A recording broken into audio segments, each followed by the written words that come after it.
Man, is that the Reefer Man? That's the Reefer Man. Marijuana. I believe he's losing his mind. I think he's lost his mind. Reefer Madness Radio.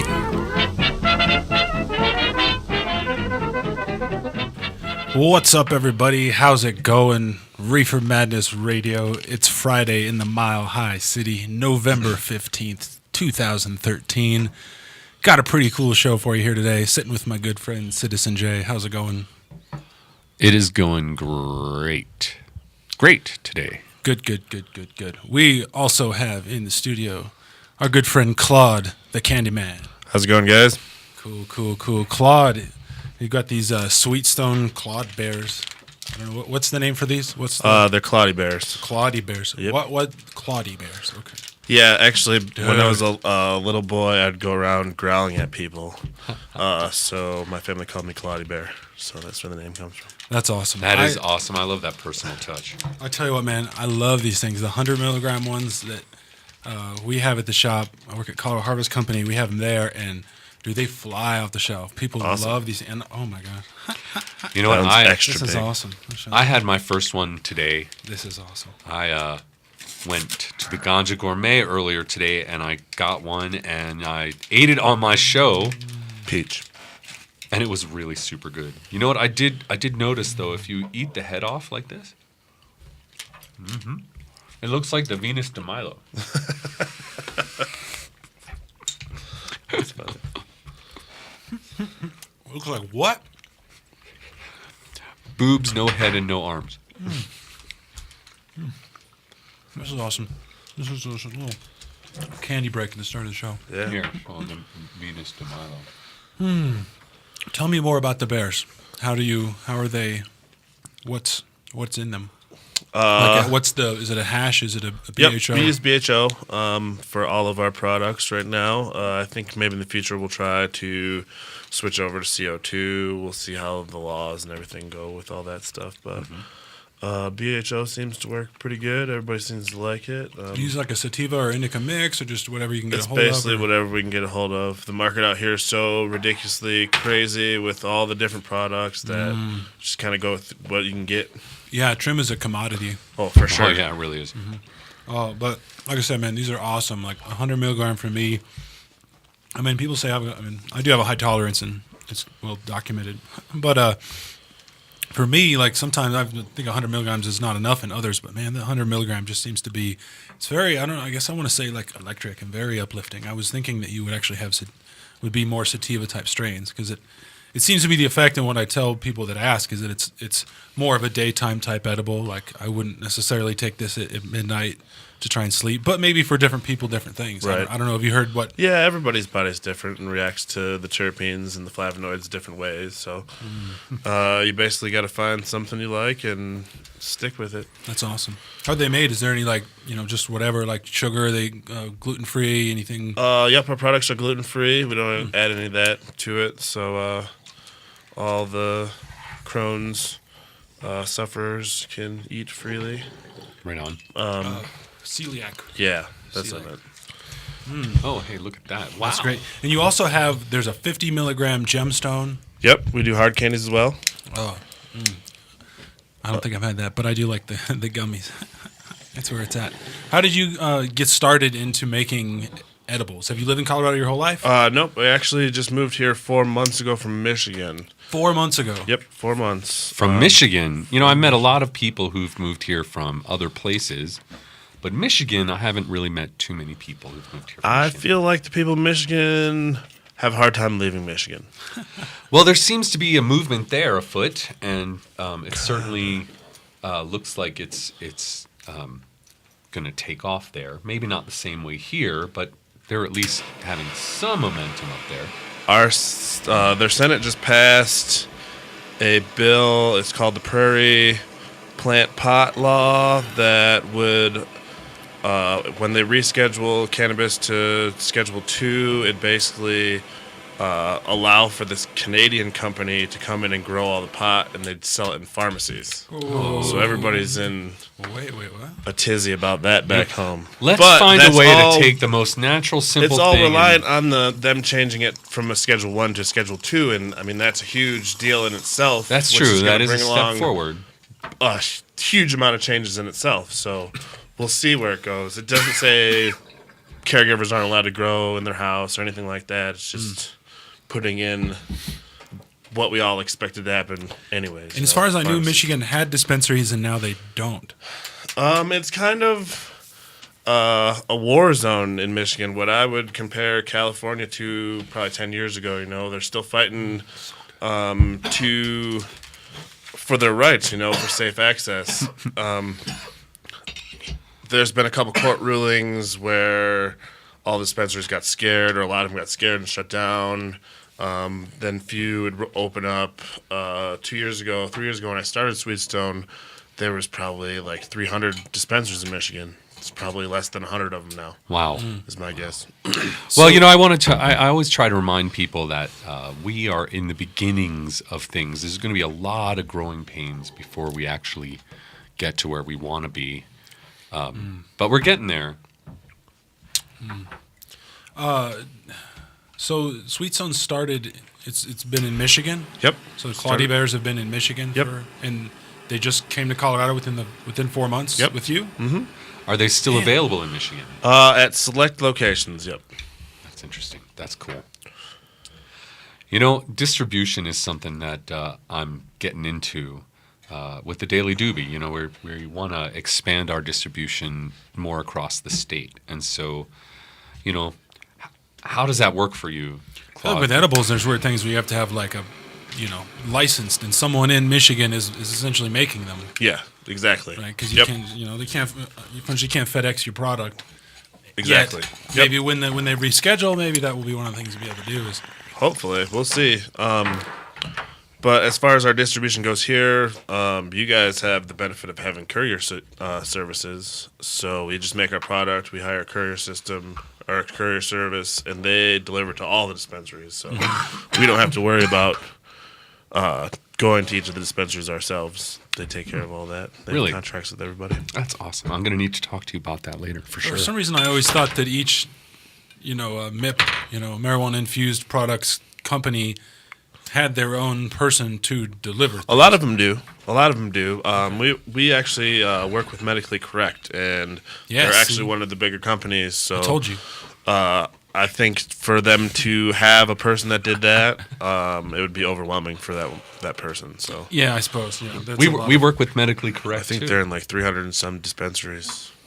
Yeah, they've been very supportive of the show, and I saw them around a lot more, and then I saw yours, and I was looking on the packaging, and it says, there's something about Medically Correct on there, and Yep. I'm like, oh, I assumed it was just some, a distribution agreement or Yep, just whatever. exactly.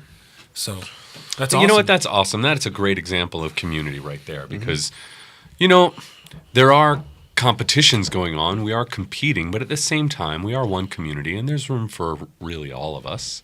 And the more that we support each other these little ways, it builds such goodwill.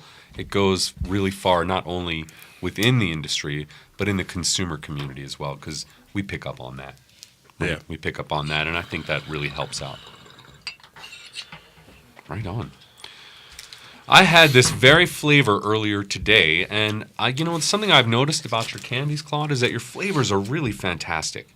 Right? Your candies are sweet without having that bitter or chemical tasting that you get from especially a lot of hard candies. The straw nana is where it's at. Yeah. The right straw on. nana, Yep. specifically. Yeah, that was one of the first where it's at. things when I started making candy. That was one of the biggest issues for me was the taste, because I really I don't do like not- the taste of cannabis. I do not at like all. the taste of cannabis. And if it's strong, there's certain edibles that I put in my mouth, and the taste was so strong that I've spit them out. And I mean, I'm a fat dude. I don't spit food out. Once it's in my mouth, I usually commit to it and swallow. Right on, man. I'm right there with you. The taste is so bitter, and I didn't want that with my candies. And I think that's what has put us ahead over the last 3 years, and everybody knows who we are because they've tasted our candies and like, oh, this doesn't taste like No, ass. This tastes really good. no weed in there. Yeah, ever since first experiment trying to make weed brownies, and friends convinced everyone it was a good grind idea up to weed and grind put it it up in. and put it in the brownie and leave it in the brownie. Ugh. Which, I mean, you decarboxylated. I know people that do that actually right now just mix it into a My first brownies muffin were made like that and too. then just eat it. Yeah, But- they're just gritty and they're just To then move up to making it from hash, just such a... I actually used. It was a EHR. process for me at first because when I started cooking with cannabis, I had no idea what I was doing whatsoever. The only thing I had made was crappy weed brownies with commercial pot. I didn't know about terpenes or flavonoids or decarboxylation or any of that stuff. I was just in over my head, basically. My buddy came to me and he was like, "You're the only person that I know that can cook well." He gave me 6 pounds of pot butter and he's like, "Make whatever you want." Where did you learn to cook? Food Channel. Right on, man. Right on the Food Channel. Watching other people cook. And that's kind of how I developed a passion for it too, is watching my dad cook growing up and stuff. But Yeah. For me, it was kind of similar. I learned to cook from my mom. I was like, what do I do with 6 pounds of weed butter?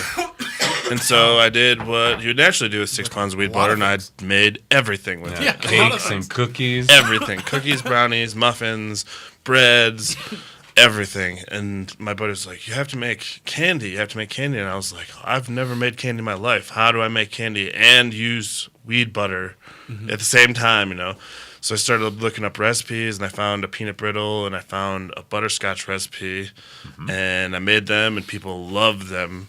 Oh, peanut brittle is really good medicated. I've had that. And it's really easy to make. Although my first batch came out really terrible. Didn't come out at all. Trial by And it kind of just went from there. I started experimenting with the hard candy. He's like, you have to make suckers. I was like, all right, well, how do I do this? I can't put weed butter in suckers. That's going to taste gross. Although I do know some people that do make their weed suckers with butter. And I started with bubble hash, and I found out that dry sift keef worked really well. Mm-hmm. And so my first, I don't even know, a couple of years, I used dry sift keef in all my products. And then I just, Did you process that before? Did you use the keef to make a butter, or did you just use the keef in Nope. How did you use the keef in the product? well, I would just decarboxylate it and put it straight in the mix. Right. And for people who don't know what it means to decarboxylate, can you just elaborate on that a little bit? So in raw plant form, you have cannabinoids. A lot of them are in acid form, which is beneficial to your body. It's helpful, but you get the psychoactive effects from their activated form. Basically, when you activate it, you're removing a carbon dioxide molecule from the end of it, allowing it to attach to your CB1 and CB2 receptors more easily, I guess. Wow, that is a really technical answer, but really concise as well. So basically, you're warming it up, you're heating it up, you're making that molecule kind of fall off by doing that, and basically you're carbonized. You're taking a carbon molecule away. That's really interesting, and that activates it. That makes it more psychotropic. Yes. Yep. Sure does. Right on. We like that. That's for sure. So how long were you making Sweet Stone candy in Michigan before you came out here? So it'll be just over 3 years now, I think.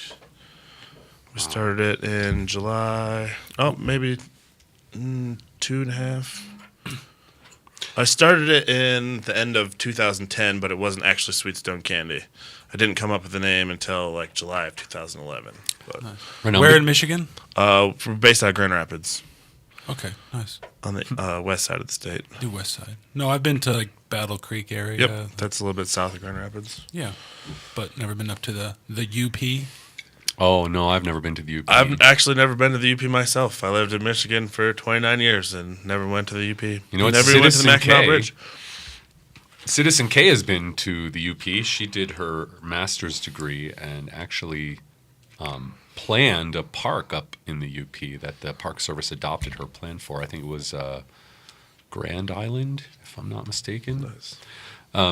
But yeah, she went to the University of Michigan, and she has a master's degree in environmental planning. And yeah, Michigan, yay, Michigan! We've got What does good things. your kitchen look like? Here, Yeah. we work in the medically correct kitchen. It's just basically a kitchen with equipment in it. But is it stainless steel? Yeah, Like, we have wood counters that we use that we're all bought at, I think, the restaurant supply store. So Yeah. Oh yeah. You know, the guys over there at Medically Correct have a completely decked out and pimped out kitchen. Right. They built it themselves. They designed it themselves. And they come from an organic bakery background, so they took that really seriously. And I've actually been there a few times because not only have I been to visit my friends at Medically Correct, but also Big D works down there Yep. too. Right? So the guys at Top Shelf big circle. Extracts. See. Yeah. I See what how you it's mean all by- connected? It's all connected. I just have never actually seen a professional edible kitchen before. I imagine it would be incredibly awesome. Or I mean, it just would be professional, right? Like it's not like not a kitchen in your house or in my apartment. I Yeah. don't know. How many are people moving around? Do you have to like work at weird times because they're? yeah, it's been there's been an adjustment period. There's been issues with oil, and obviously they have a lot of production to do. So we've been working on the weekends and at night and stuff. But I think we're working on securing a bigger location soon. So And then, I know they got big things in the works. because when the retail side, when adults over 21, are you going to have? Because I think that as far as I understand, the edibles will be capped at 100 milligrams. Yep. But then I also understand that they have to be easily distinguished into 20 milligram servings. Is that I haven't heard that. But it's at least the Yeah. 100 milligram cap. I thought I heard something about 10 milligram I servings. thought like on the packaging Yeah. it has to be servings of Yeah. 10, but then it's something like. So I don't know. I don't know. But like you'll have the 50 and 100 milligram. Yep, That'll be on that. I'm sure. And I assume that will mean just more sales, more need for I a think bigger the kitchen, biggest more- problem will be where is the product coming from? You mean I where is mean- the product to make the Yep. where's the trim coming from? Where's the stuff? Because I feel like the demand out here is already way higher than the supply is, and Well, it's only going to get worse now because when Exactly. when January 1st comes, there's going to be a lot of tourists. tourist people buying $40 eighths, willing to buy $8 grams of $50 eighths, $10 for a gram of shake. Like it's just going to be even more of a commodity. I assume there'll be people that are like essentially growing for the purpose of turning it into an infused product. Yeah, Right? I hope Like, so. I mean, wouldn't it? I would assume it would make sense to. I don't know how you would like. I don't know why more of the MIPS out here aren't growing for themselves. Some of them do. Some of them do, but Yeah, because growing for yourself is obviously the cheapest way to acquire it. You could- absolutely.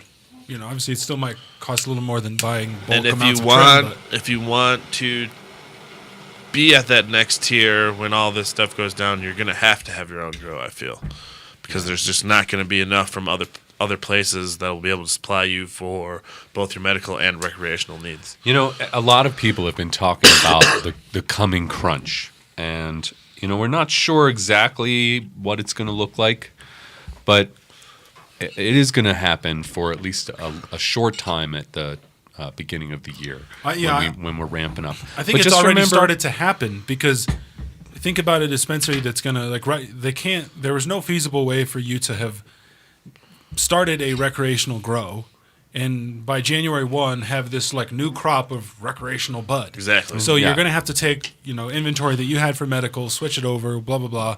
So I see a lot of dispensaries I would assume are actually right now starting to maybe be a little more conservative. You know what I mean? Let's leave a little bit up in those cure jars. Let's maybe not sell more than a couple ounces to people that have a higher plant count. Why do we need to sell $99 ounces? Let's just kind of hold on to stuff Right. because then prices January have already 1st comes. started to fluctuate, yeah. Nobody wants to run out of weed on January 2nd, Right. or like January 30th, because it's gonna the market's going to be flush with people coming in, even just from Colorado, wanting to, adults, just 22, 25, 30, 40, 50 that just want to come in that don't have a red card and want to buy. Yep. That, yeah. We shall The see. crunch. But, here's the thing. I wanted to bring this up before, okay? The thing is, we are going through these growing pains, and we're going to see things contract and expand, right? But also, we asked Claude before, like, how long have you been doing this? He's been doing it about 3 years, right? It takes time for anything to develop, but once it starts getting up there, and gets a life of its own, it'll keep growing and growing, right? The same thing is going to hold true for the cannabis movement. We're at the forefront of it here, and in January, things are going to change like they've never changed before. And as far as I can see, what's going on around the country, there's expansion and contraction, and, it's going to have to be worked out, right? Mm-hmm. But I don't want people to lose hope about it. Oh, no.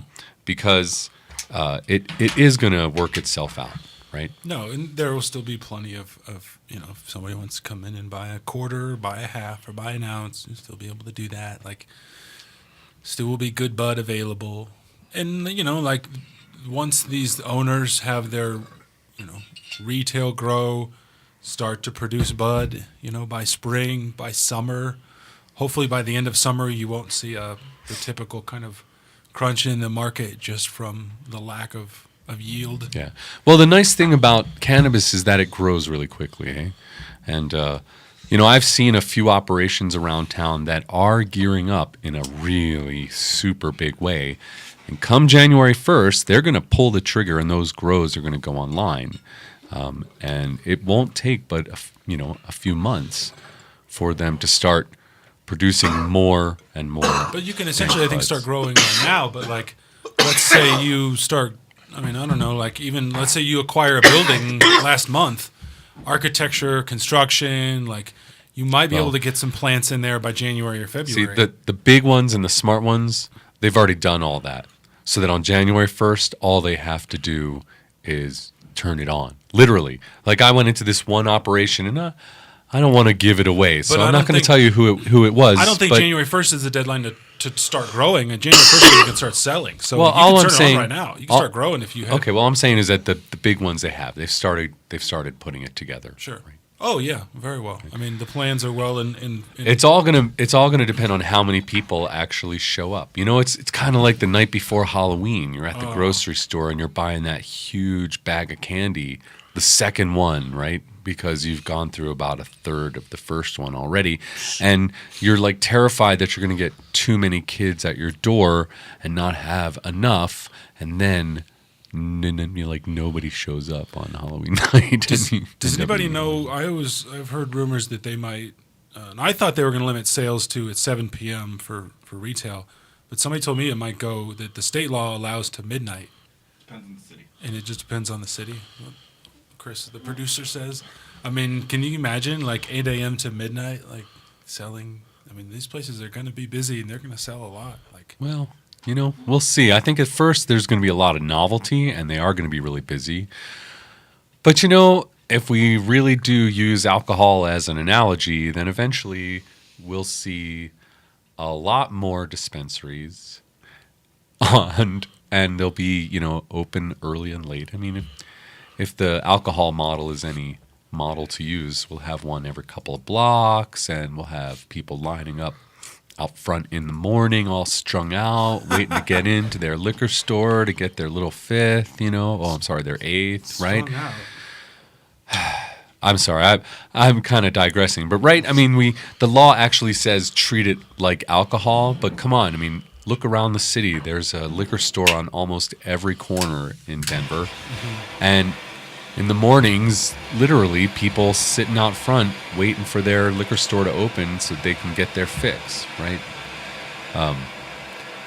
You're just not going to see that at a dispensary or at a cannabis shop unless someone's like trying to get to the mountain first thing, and they want to, be the first one in line, but they certainly won't be strung out. In that case, they'll be like, woohoo, let's go, come on. Yeah, they'll be happy. Yep. I'm psyched we might get some snow this weekend. Do you ski at all, Claude? I do. Excellent. Are you a skier or a snowboarder? Skier.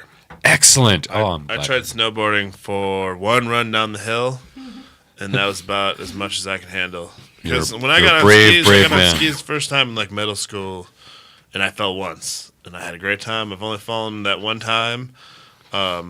So when I fell like 30 times trying to snowboard, I was like, this is not for me. I'll stick with skiing. Why- I'll have a good time skiing. I've never done either. Which one is easier to do first? Snowboarding. You think so? Yeah, I think it's easier to master the snowboard, but it does take more spills and thrills, right? My understanding is the first couple of days you will be sore in your bottom. Yeah, but yeah, but Oh gosh. but the learning curve is really fast, is what I understand. So if as an adult, it'll be easier for you to learn to snowboard than to ski. And you know, I've fallen down plenty of times on skis, and I certainly have seen plenty of faceplant on skis too, right? So I wouldn't let that yeah, bother see, you. I wouldn't. I would much. It's really a matter I of feel what like you a want to look snowboard. like when you go down the hill. Like I'm a Dude, can you imagine 46-year-old man, being- you know, if I'm on a snowboard with all this gray hanging out, you know. Yeah, it would be Dude, fucking rock awesome, it. wouldn't Yeah, it? who cares what you look like? I would obviously look like a fool either thing that I used. I think either way it would be face You know what? plants I in the love snow. skiing, man. I don't care how I look. I'm having fun, right? I'm having fun. I think Never as been. long as you can have fun going down the mountain at any level, you're winning. Right? Never done anything. No, Well, not you in will. Colorado. You will. Hey. I should. You will. We'll take you. We'll make you. Sounds like a song. How about is it time for a break, Chris? I see he's giving me that look where he's, making with the hands. So we're going to take a break, and when we come back More awesome. with Are Mona. you a runner? Are you a runner who supports marijuana legalization? Run on Grass is a group of athletes actively seeking to change our marijuana laws. We speak the truth about cannabis, bringing the message through our feet to new ears. Check out runongrass.com to find out more about us, our events, and how to join up or how to sponsor a runner. If you're in the Denver area, please join us for runs or start a group in your area. Running not your thing? Any sport can do it. On grass. Runongrass.com. Let's face it, rules and regulations are complicated, especially in the field of medical marijuana. Let Medical Marijuana 101 help you get through the compliance process. We can also explain to you your employment requirements, your employees, and your business. But our work doesn't stop there. Our experience in cultivation ranges from the design of grow rooms to the diagnosis and resolution of grow problems. Visit us at www.medicalmarijuana101.com or call 303-388-7706. That's 303-388-7706. The National Cannabis Industry Association would like to thank its members who represent the leading professional businesses in America's emerging legal cannabis market. NCIA is the only organization that has unified legitimate cannabis business across the nation to fight for real reform in Washington, D.C. For more information or to make your business a member, visit us online at thecannabisindustry.org. Dude, can we take a look at your piece? I want to see your Claude Bear. Yeah. Claudie Bear rig. Wow. You know what? I'm going to intercept it for a Camera over second. there. How is Wow, it? that's really neat. Where's that camera? That's cool. Where did this come about? Mr. Extra Crispy makes them. He's based out of Nevada. I like that the piece is coming out of the chest Yeah. as opposed to any other area. Makes It me did much come. He did make me a little penis dabber. Yes. That goes with it, though. 'Cause There's he saw that actually I a was gonna lot make- of erotica in the glass blowing world. He said he saw that I was going to make the hit medicated penises because they were complaining about the bear shape marketing towards children or some stupid shit. Oh yes. If I was 10, I would look at this and want to take a dab and be like, Yeah. "Daddy, prepare me a dab." So I wanted to jump in and actually say thank you to Medically Correct, the makers of the Incredibles candy bars. They're some of my favorite ones. You know what? They have a full selection of them at the Ganj Gourmet, and it's really hard for me to pick out my favorite flavors. I do have a couple that I like really a lot. I think my favoriteest of them all is the Fireberry. Dude, seriously? It is. I love the habanero spice. You know, my daughter, That's awesome. Citizen H, she's like tries to find challenges for me of what I won't put hot sauce on, but like today we were eating Cheetos, and she's like, "Would you put hot sauce on a Cheeto?" And I was like, "Yeah, absolutely." Anyway, medically correct. They make these incredible bars. They're really potent. They're made with organic ingredients by real chefs who care about what they're doing. You can find them at your local dispensary, so look for them. All right. That's awesome. That's a cool little piece. Oh, did that hit well? It did. Wow. Here. Nice. That part. Wow, I have a dab. All right, Mark, I'm going to turn the comm over to you while I prepare this dab. Claude, do you watch football at all? I don't really watch football. Okay, no one in this room watches football. I do. Mona watches football. Hey. Hey. No, it's fun. Okay, so Mona and I are going to talk about stuff, and you guys can. No, I'm just kidding. Something that I thought actually was sort of applied to this show that has really nothing to do with cannabis. It seems to be the most talked about thing on the sports recently. There's a player with the Miami Dolphins who walked out of the team and essentially just left. And essentially called out another player. Jonathan Martin is the player that left. Richie Incognito is the player that I heard is about basically this. being accused of bullying and harassing this Richard Martin. And they have like voicemail where, there's racial slurs being used, all kinds of names, all kinds of things. And they claim that it went on in the locker room. They went on all kinds of. It was just constantly going on. There were death threats. I saw Yeah. this last night. I was watching Daily Show. And he So- talked about this. And yeah, it's like none of us, I guess, I ran cross country all 4 years in high school. I didn't have necessarily a locker room. And so there's a few depths to this. One is that there's suggestions that powers that be within the Miami Dolphins suggested to this Richie Incognito that he try and toughen up this Jonathan Martin by kind of, just Ragging on him. ragging on him, but Bullying. that he took it way too far. But that some people are also saying, well, this Martin should not have just quit and tattled. He should have stood up to the guy and punched him in the face and said, "Fuck you." So I guess that's kind of what I think is the interesting argument. Is and I don't necessarily think there's We an don't answer, but tolerate that behavior what you do, you in do. any other profession. Right? Why should we tolerate that? Harassment, bullying? No. It So is it acceptable to not stand up to that person and to just kind of duck away? And because that's what people are saying is that he should have stood up. He just ducked away. He is standing up to them, By- by suing them and walking away and preserving his dignity. What, he should lower himself to their level, right? Yeah. No, he's in the right. But yeah, there's a lot of people that are saying no, that he should have, like, if he would have just said, "Listen, dude, cut That purple kush has got him choking. Nice job. If he'd have just said, "Listen, dude, like, stop this shit. Like, this is not going to toughen me up. I'm not that type of person. I don't appreciate this."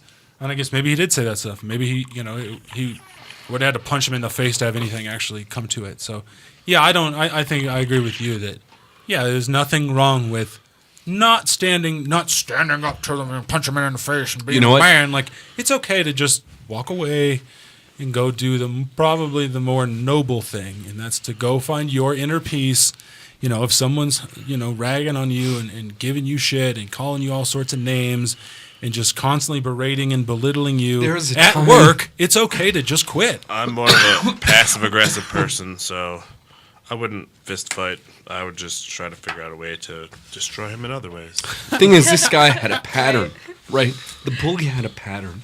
They had the Daily Show showed him doing all kinds of really over the top things, drunken things, Yeah. disorderly things. So then, We're never going to be able to talk again. Mona, what do you think? You gonna punch somebody in the face if they keep belittling you? No, definitely not. But I'll say something. Yeah, I guess the idea would be to, calmly walk away. Oh, wow, thank you, sir. And, No, he's going to cough too. make your feelings and, I'm you about don't to have make my to. radio debut while you guys Yeah. are coughing. Good, take it away.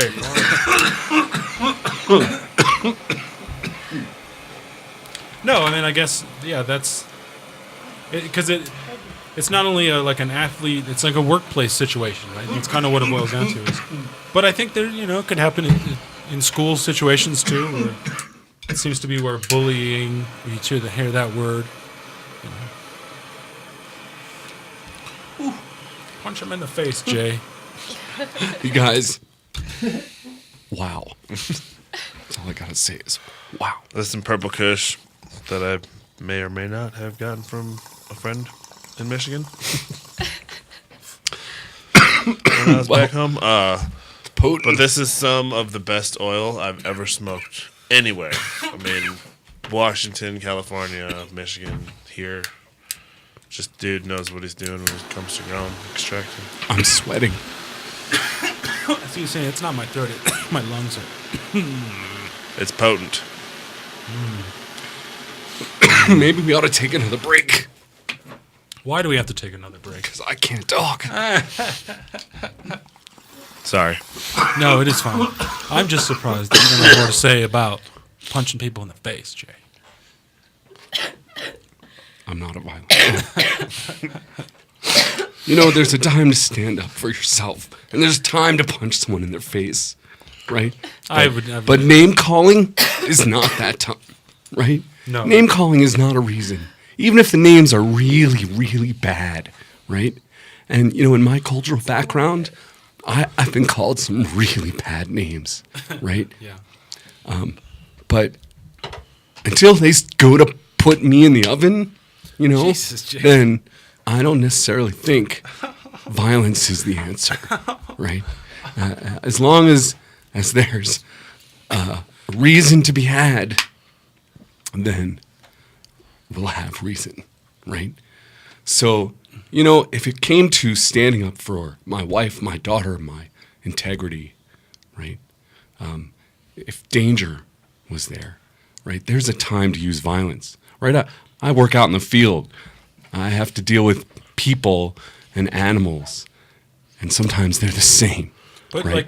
But violence doesn't occur to me unless it has to. This guy has a reputation, the Incognito, which is like the most ironic name ever, because the guy is huge and he has a reputation for cocaine use and alcohol use and just over being the like top all over people and like chasing them away, right, in a drunken fury. And if I had to deal with that at work, my response would be, this is not rational behavior, and I would go through the proper channels. And I believe this guy tried to do that. He was shut down level after level. That's why he walked away and is now suing, right? It doesn't usually just begin with a lawsuit. You know what I mean? No, there are levels. There are levels. And we're hearing about it now because it has gotten to that level. And these guys are trying to defend this bully that it's somehow it's locker room culture and it's just the way it goes. But at the same time, they're all acknowledging that he went way too far. Yeah, I mean, it'd be one thing to have some drills that are frustrating for a player. You know what I mean? You go I think there's something saying you go 9-on-7 or some sort of weird drills where one lineman is constantly double teams, drill after drill. 1 minute to 7:10. Okay, Oh, 7:09. Thank you for that. Where you could try and toughen someone up on the field with some drills and activity that encourage It's an excuse. them to. They weren't trying to toughen anybody up. So it was to an do excuse. To for go that off the behavior. field with this sort of thing is definitely inappropriate, and I'm kind of surprised that it's got. You know what? And this trying to blame the victim thing, right? How ridiculous is that? And I'm never going to accept that. It is not the victim's fault. Period. Right? So get it right. This guy is standing up for himself. He's just doing it with reason and the law on his side. And he is being strong, right? He is the victim. It's the other side that's really just not only in the wrong, but they're running scared is what they're doing. And they should. And we shouldn't have to tolerate that kind of behavior, right? We shouldn't have to. I'll tell you what, I generally do not have trouble with bullies because I don't get bullied, right? My whole life, I've always been friends with pretty much everybody that I encounter, right? I've always been very chameleon-like, right? You said something about sports earlier. I earned 9 varsity letters in high school. I played 3 varsity sports every year of high school. Are you joking? No, I am not joking. I played soccer. I was on the swim team, and I also played lacrosse. Oh. Right? And this was out in Maryland. Yeah, in Maryland, in Baltimore City College is where I went to school, in Maryland. At, Baltimore City College. second oldest high school in the nation, 1839. That's crazy. Isn't it, though? We did not have lacrosse in high school. Well, we didn't grow up in Maryland, right? Ask Hunt John. He went to Towson, right? He knows all about playing lacrosse, you know. Anyway, I was friends with the guys on the football team, you know. I was friends with the guys on the wrestling team. I was friends with the geeks. I was on the newspaper. I ran the literary magazine myself, you know. Like, I hung out with the stoners. I hung out with the well, we didn't have anything that you would call what do those kids with the black nail polish and eyelash call themselves? Emos, right? That didn't exist when I was a kid. You know, we just had depressed kids. Do they actually call themselves emos, or is that what everybody else calls them? I think that's what everyone else calls them. You may refer to me as an emo. But there's also Gomos. I don't even want to know what What that is is. that? A gothic emo. A gothic emo. Wow. All right, so when I was a kid, like there were the other kids who were into swords and sorcery, you know. They weren't goths. They were like Dungeons and Dragons nerds. They grew up to play WoW, you know. Like, Wow. Wow. No, I did not know. I was not. I guess I was definitely a nerd in high school. I played basketball like in middle school and through my sophomore year, but didn't play after that. Ran cross country all 4 years. But that was just, I was not very good at cross country. Oh, I was friends with the cross country guys too, man. They were some of the I best saw- stoners around. I saw I a was a book. total pothead in high school. You know what? Why am I not surprised, Mona? I don't know, man. That was like, what, a year ago, though, right? No. I played football and ran track until I discovered marijuana, and then I didn't feel like doing either of those two things anymore. You know what? Okay, I so does understand that that. mean that marijuana makes you lazy? No, No. not at all. I will say this. I did not smoke Thank you. marijuana in high school. I tried it when I was 14 neither. I tried it. outside of the school Yep. context, but my friends didn't start getting into it until like the very end of high school. Yep, that's basically what happened with me too. I tried it for the first time in 8th grade, smoked some commercial weed. I'm pretty sure I didn't get high, and then it was the last football game of my senior year. After it was over, me and my buddy went out and smoked a joint, and I was like, this is awesome. Why haven't I done this? Like, I was totally against pot, like, all through middle school, high school, playing sports. And Honestly, I think that's probably a good thing when you're in middle school and high school. You know, like your mind is still developing. Look at yeah. You know, I'm when I glad was I waited. 14, I think it's not, you know, I didn't get high either my first time. And I don't think it was the quality of the weed so much. You just don't know what you're doing. I think it's the fact that I was 14, right? Yeah. And I didn't really understand the difference between being high and not being high because I didn't, you know, my mind was still developing. Hard to inhale. I mean, like, not That's hard to the inhale. hardest part, is inhaling it I never. correctly. Yeah, I would smoke cigars. I remember smoking cigars when I was in high school. I thought I was a badass smoking cigars. Like, but no, I remember like high school, like senior year, we took a spring break trip to Chicago. Was on like a rooftop smoking. It was at the Motel 6. We were smoking cigars, and like a maintenance guy comes out. And like my two friends, they take off bolting. And I'm like, dude, you're on a roof. There's one way down. This guy just came out. Where are you going? Like, it was I mean, it was 10, 12. I don't know. It was multiple stories up. And the guy came out, and he was smoking some weed. Right on. And he was more concerned that we were ruining his break. Yeah. Then he was like, "Where did your friends go? You know, it's all good, man. Just don't tell anybody I was up here. I'll smoke some weed. You guys want to smoke some joints?" I'm like, I actually didn't want to smoke a joint at the time. But I had to go rescue my friends from underneath some air conditioning unit. Like, guys, you can come out. It's okay. And it's okay. And that was 1999. But no, it was more like in high school when I started. Actually, my first job in college was driving a bus at random drug tests. So it was later in college when I moved on from the bus driving to other jobs, and I was able to really. My first job was at, one guess, you guys, an ice cream store.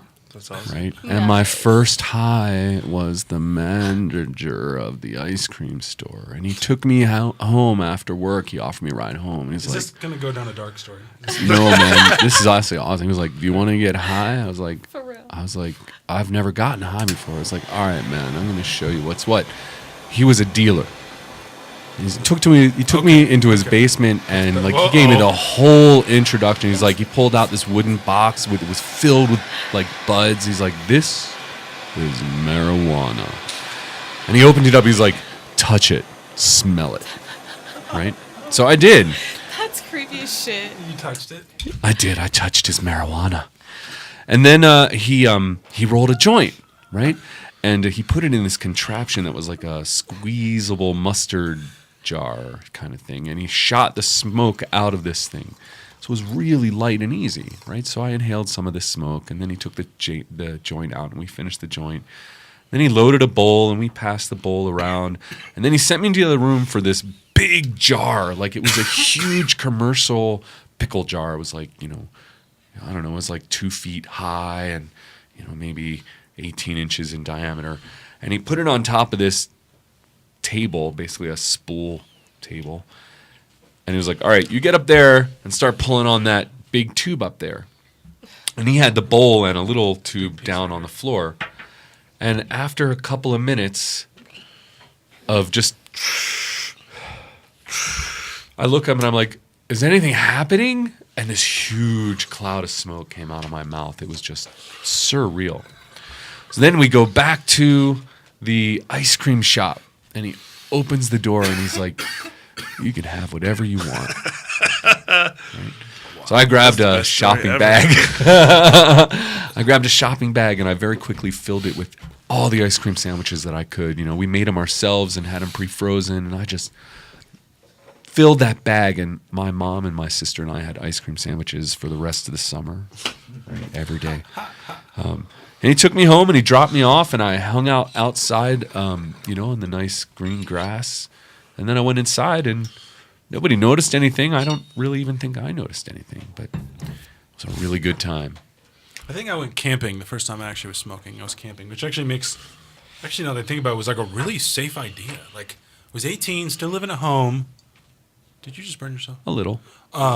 18, living at home, needed a safe place to smoke. It's like, nobody, you can't really, buddies, maybe they got some parents running around or whatever, but like, we rented a campsite that was far away from everybody else. And we were drinking too, and 18, and we smoked some weed. It took a couple times to really kind of get the hang of it and get stoned. It ended up, the first time I really remember getting high was in college, but I don't know, I feel like I was a late bloomer. First time I got high was freshman year on Halloween before school with a bunch of my stoner friends. And I got super high. The first time? Yeah. What were you smoking? I have no idea. But like, out of what?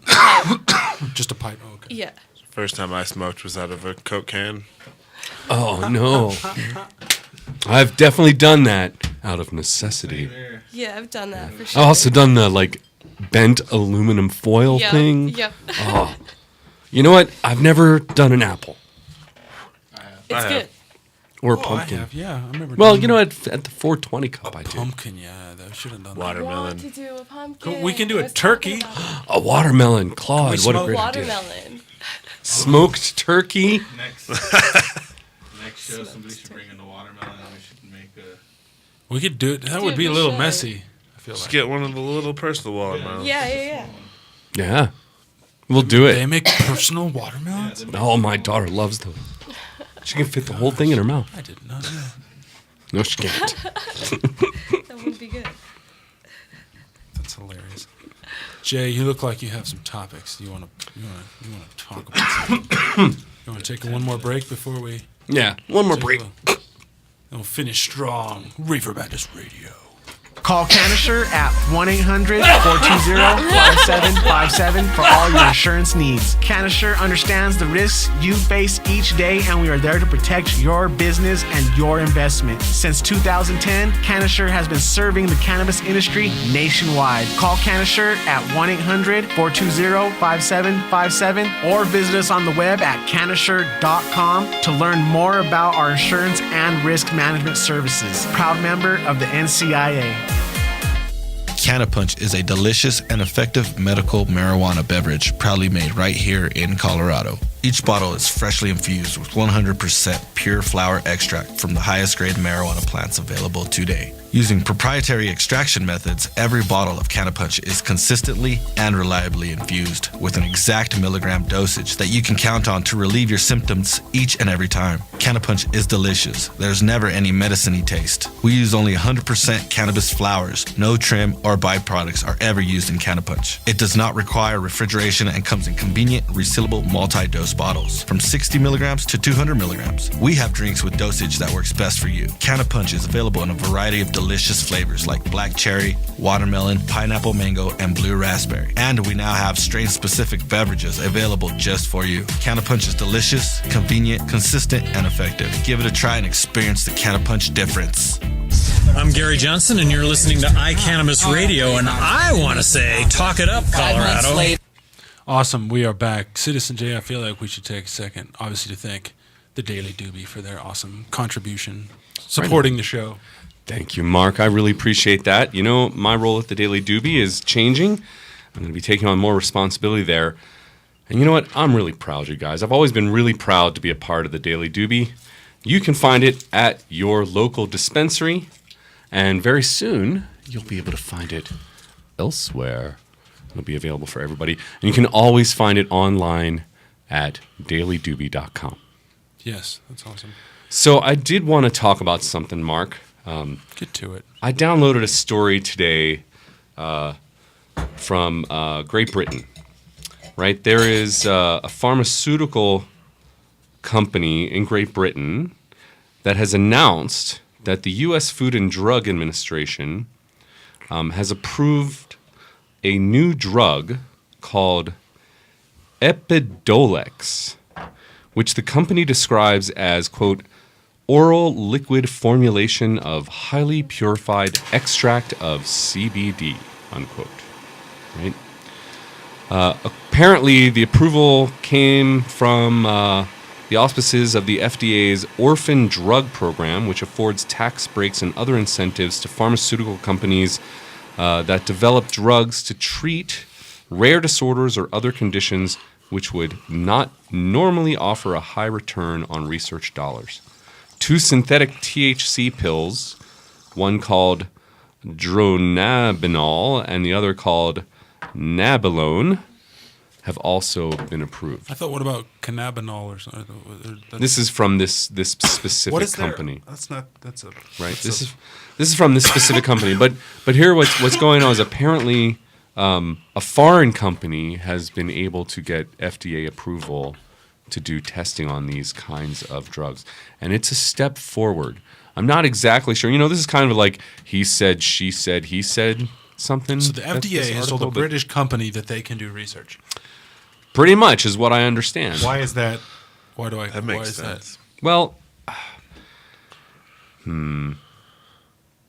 I don't even know what to tell you about that. I'm just saying it's it's a very short article. It doesn't interesting. really go on to give me any more of the details, and it's not like it's the No, and New it's York interesting Times to or think that, again, pharmaceutical companies, because one of the dude, we gotta think. At first, cotton companies and pharmaceutical companies are enemies of cannabis. Well, at first I thought, oh great, here's another synthetic cannabinoid that they're going to try to push off on us. But no, this is real medicine that they're talking about.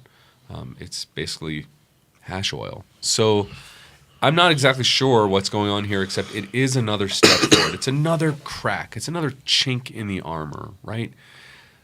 It's momentum. It's more going on. And, So you there's like a- it. there's You like the something idea else. that there's a pharmaceutical company. No, it's not so much that I like the idea that there's a pharmaceutical company. What I like the idea of is the FDA actually saying, okay, yeah, maybe we can let this go through, which means that they're tacitly acknowledging that CBD has some medical benefit, right? We already know that our U.S. government believes that CBD has medical benefit because they own the patent on it, right?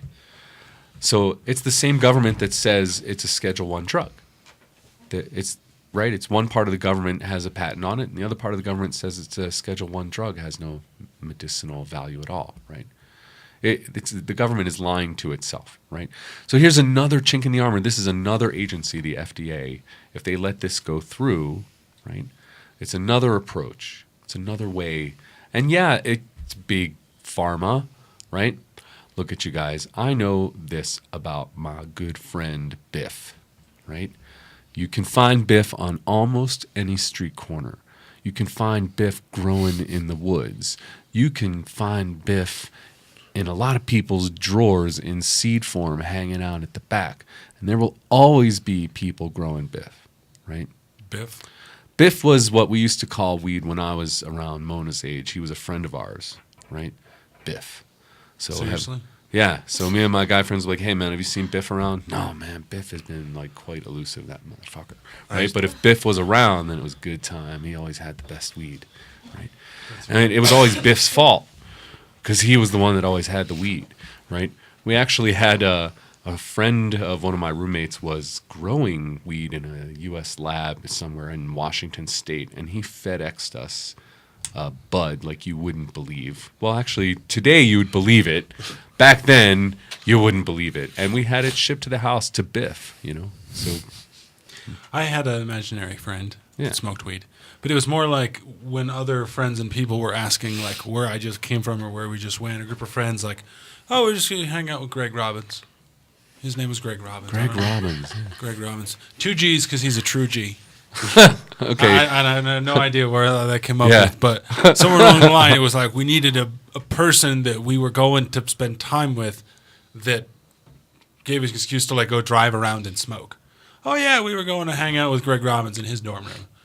Everything's fine. It was a good time. Right on, man. You know, it's always a good time. Driving around smoking weed. It's always a good time. So Everybody but the driver. anyway, we're about out of time. But I wanted to also just give a shout out to Sierra Riddle, right, and her boy Landon, who are again being threatened by the doctors at Children's Hospital. The doctors there have reported her to Child Protective Services because she doesn't want to increase his steroid dosage. They don't think it's, she doesn't think it's necessary, and the doctors are not really communicating with her. They seem to think now that the child is somehow theirs to protect and not the mother's to protect, right? Because they know better than she does. You know, that's it really their argument. It really but sickens really, me. Yeah, right? it's screwed up. So I wanted to give a little shout out to my friends, right, the Riddles. Let's give them some positive vibes. Let's throw some support their way, right? If nothing else, talk to the people that you know about the situation. Let's get the buzz going. It's not right what's happening to that family here in Colorado, where they came to escape persecution for cannabis use. So it's because she wants to use cannabis instead of steroids? Well, no, she's already agreed not to use cannabis. Okay, they threatened to take Landon away, and so she reneged on that. Okay, but now they want to increase his dosage. Right, so. If you haven't heard anything about this story, it's a young boy who went through chemo for leukemia in New Mexico, nearly died from it. His mother took him off the chemo and started to put him on cannabis therapy. He immediately came back. He gained weight. The leukemia actually went away. He is cancer-free, okay? And they moved to Colorado when he became cancer-free, thinking they could take advantage of medical cannabis here. But the doctors at Children's Hospital intervened. They said they don't believe in medical cannabis, even though they had the evidence right in front of him. The physical evidence is Landon himself. We have his tests, his actual physical being, and the videos and tests from how he was before and during. As far as I know, in the state of Colorado, if you're under 18, you essentially need your parents to sign off, and you need 2 doctors willing to sign off. And that seems like that's a no-brainer. They cannot find. They need an oncologist. Okay, they need an oncologist, and all of the oncologists are banding together on this. And none of them will come forward and support them. That's so what's fucked up. It is. It's basically it's fucked up beyond belief. So just heard that in the last day or two that they're. Because she doesn't want to increase the poisons to her son. Now, mind you, he's cancer-free because the cannabis cured him, but they are insisting he goes back on chemotherapy, and they're insisting that he increase his dosages, right? Well, so it's just really annoying. And now they're saying, they're going to try to take him away again if she refuses this. And I'm like, where do these doctors get off? I'm sorry if... I just think I'm not even sure what to think. I guess my thing would imagine a situation where someone for their personal beliefs chooses to not take their child to the hospital. There's this Christian Science or whatever, and that child, there's medical repercussions. Is that abuse? In some places it is, and there have been cases across the country where parents have been prosecuted for letting their children die for religious beliefs. Yes, right. We as a nation, we have a lot of disparate beliefs where that comes into play. But, it's a hard topic. These are the same subjects that are hard in any venue, and I don't really want to go down that road, right? It's just too much of a rabbit hole. But right here, we're just talking about a mother and her child and what she thinks is best for her child, and not only what she thinks, but what she has seen with her own eyes. That's the thing, is there is medical and scientific proof to back up her decision. So I see no reason why that, even though the doctors, doctors know best, and doctors are doctors, and they've been through schooling, and they seem to know what's best, for people in their physical well-being. Parents, if it's, you're still ultimately in charge of that child, and if you feel like there's a course to take that improves the health of the child, and it's obvious, and there are tests and evidence to prove it, then I'm confused as to why doctors why they're not supporting that. You know what I mean? Especially here in Colorado. Now, mind you, this is Children's Hospital, so I think it's a national brand, which might have something to do with it. But you'd think that she could find some oncologist here in Colorado that would support her. I'm at a loss. I really am. I think it is a darn shame. But hey, you know what? I think it's time to wrap the show up. So wrap it up with a little more positivity. I am. I want to turn our attention back to the Candy Man, because he's been so gracious to join us and to join in on the conversation and to bring us all treats, which were completely delicious and yummy. So yeah, I'm feeling great. Claude, thanks for coming by. And if Thanks you want to for having say me. something else about Sweetstone for people, find them in your local dispensary. If they don't have them, tell them to get them. there you go. You know what? You can find them at the Ganja Gourmet, where I'm a member. Yep, and that's definitely the best way to if you want your dispensary to carry them. Yeah, just start telling people, hey, I want those. I'll buy them if you get them. That's the best way. Go like our page on Facebook too. We'll probably hopefully start giving away prizes. I'm gonna get hat pins made here soon, and T-shirts, and a couple other things. So start doing prizes. That's awesome. Excellent. Want to do the not RF? What's the code? A little iPhone thing. QR code. Oh. We want to do QR codes on our candies. Just put them on the package. Take a picture Either of they it. say you don't win or you win, and it takes you to the website. And Oh, that's cool. Win a T-shirt or Yeah, something. There's an app for that, I'm sure. Scan it, yeah. Yeah, barcode scanner on your phone. Right on, man. Thanks again, Claude. I don't even know what to say except thank you, man. That was great. Thanks for having I'll me. tell you what, that bear really kind of kicked in, eh? Yeah. Right on. About that Thanks time. again to Medically Correct and to the Daily Doobie. Yep, and to Mona, thanks for coming on. Thanks for having me. Always, Mona. You're awesome. No, it's been a cool show. Thanks everybody for listening. Again, well, this show will be. You can check it. There'll be audio on Citizen J's site. You can like our Facebook. It's cool. We'll be back here next week, 6:30 Mountain Time. Awesome. Good show. Thanks, man. Keep on toking. All right. We'll see you soon.